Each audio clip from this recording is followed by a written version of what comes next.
Ibrahima ubbi buntu bi xam naa ne jigéen nga tëjoo ci biir ñàkk jom lu toll ni weeru koor ngay tëjoo jigéen yow doo sax ruus Ibrahima ubbi buntu bi s'il te plaît ubbi dañoo war a wax Ibrahima.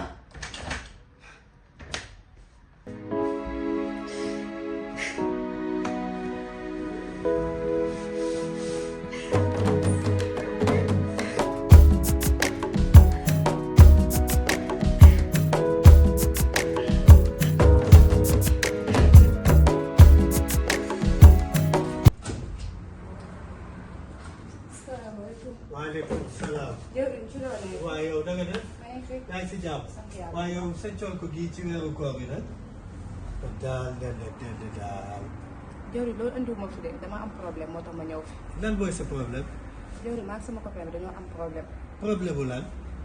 xam nga ci tëj avant weeru koor bi. waaw. dañoo waxoon ci waxu tëjul saison bi. waaw. ma ne moom ñu tëj saison ba pare. waaw. mais depuis koor gi ba tey jawri mënu ma ko jot fenn.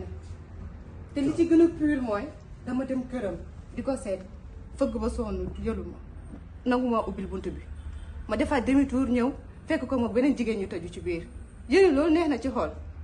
man daal nen ne nag yow yaa ngi koy bëgg a jaaxal man daal ne j'ai pas compris yow dafa mel ni jamono yi ko bi ñuy waaj a li ma la waxoon dafa mel ni dugul sa bopp yow nga jëw di ma waxu tëj saison ma wax la ca la ma la ca wax yaa ngi dégg kon dafa mel ni li ma la wax dafa dugg ci sa nopp bi génn ci nopp bi yow tu n'as rien compris.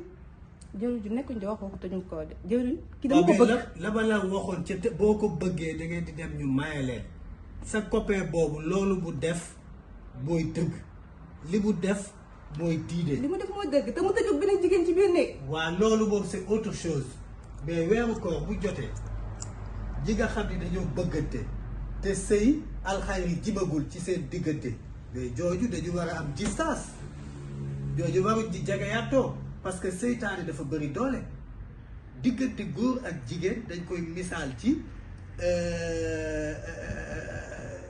safara ak mbopp ñaxu mbopp feu de paille bu ñuy laalante di tàkk kon bu fekkee da ngeen a bëggante yow li nga bëgg ba dégg ko ak li ma lay wax ça fait deux man dama lay wax li nga xam ni mooy dëgg nen ne doogu jullit ga nen ne doogu nit ku baax ga nen ne am na yoo xam ne nag àdduna jaru ko maanaam yéen plongé ngeen ci àdduna xam nañ sax la jeunesse il faut que ça se passe waaye nag dafa am ay limites dafa am nag foo xam ne boo fa yeggee lu mel ni wóoru ko jub si dafa am un comportement à tenir boo ci amee koy bëgganteel ay xale ngeen seytaane daa bëri doole jegeyanto bi ngeen di jegeyanto wóorul Alxuraan daf la ne laa taqrabu zina.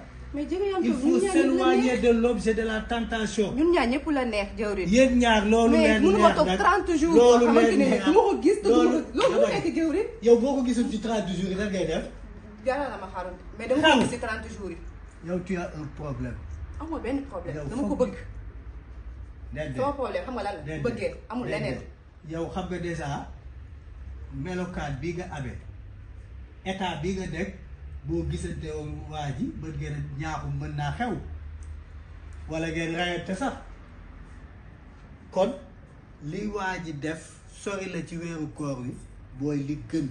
mais bu fekkoon daf ma sori parce que dafa teg ci bu zida da ngeen di moytu li nga xam ni da leen di jëfloo ay péché boo demee fa ñuy defee bàkkaar mais def bàkkaar da lay yomb da ngay sori fi ñuy defee bàkkaar bu ko defee yàlla dimbale la weeru koor moment bu favorable la pour nit ki baax pour nit ki am ay yiw parce que yonent bi nee na les démons sont enchaînés fi mu toll di yow seytaane daanaka mënul la dara yow sa passion ngay demee sa bànneex nga topp sa bëgg-bëgg nga topp góorgóorlul nga dellusiwaat kooku li ma bëgg booy man nga jox ma numéro téléphone am dinaa waxtaan ak moom su fekkee di bëgg na la comme def nga ma kilifa su fekkee bëgg na la ma wax ak moom ne na la fas soxla bu ko defee ma waxtaan ak ay wayjur waxtaan ak sa ay wayjur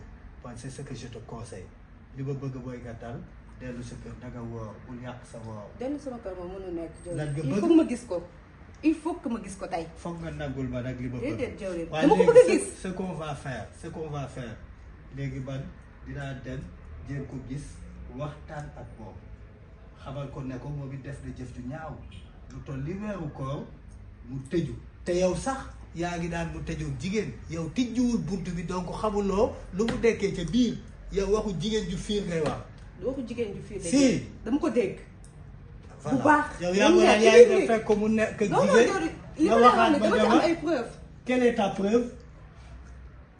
jëwriñ xam nga lan laa bëgg. waaw nga woo ko téléphone nga wax ak moom. waaw léegi dinaa ko woo wax ak moom mais à condition ko nga dal xam ni ci weeru koor la ñu ne te fët mënta lijjanti dara te tàqalewul mbaama ki noppam yow dalal bàyyil mu sedd dëggal bal bi xam naa ni daf ko lool ah léegi man je vais parler avec lui dinaa fexe ba li gën a neex ngeen dekkee ko mu takk la nga jàll ci ginnaawam ngeen di gisee 24 heures sur 24 loolu doyul.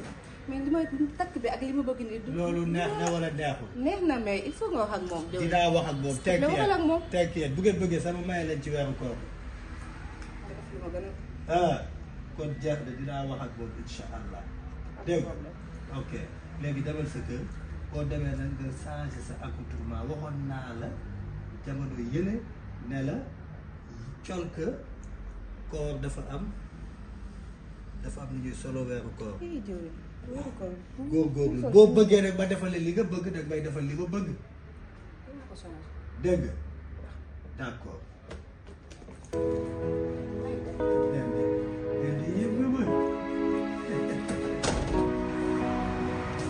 Thank you.